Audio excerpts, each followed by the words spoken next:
வான்கோழி ஆம்லெட் போட போகிறோங்க. ரெண்டு வான்கோழி. இந்த வான்கோழி முட்டை ஆம்லெட்டும் அவிச்சு சாப்பிட்டிங்கன்னா அவ்வளோ ருசியாக இருக்கும். இது வந்து உடம்புக்கு ரொம்ப ஹெல்த்தியானதுங்க. வான்கோழி முட்டை இது.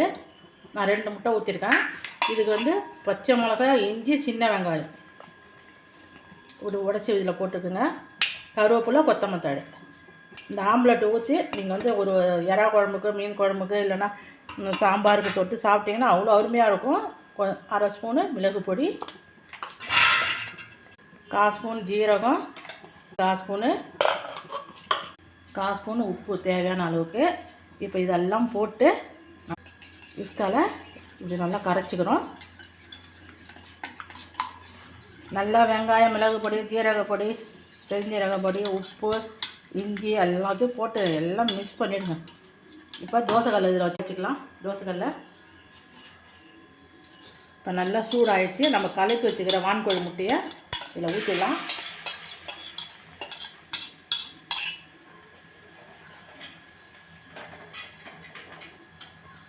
இது வேகட்டும். வான்கோழி முட்டை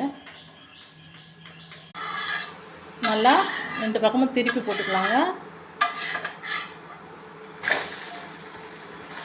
பார்க்கறது சூப்பராக இருக்காங்க. வான்கோழி முட்டை ஆம்லெட். வான்கோழி ஆம்லெட் ரெடி ஆகிடுச்சுங்க. வான்கோழி முட்டை ரெடி ஆகிடுச்சுங்க. உங்களுக்கு பிடிச்சிருந்தா லைக் பண்ணுங்கள், ஷேர் பண்ணுங்கள், சப்ஸ்கிரைப் பண்ணுங்கள்.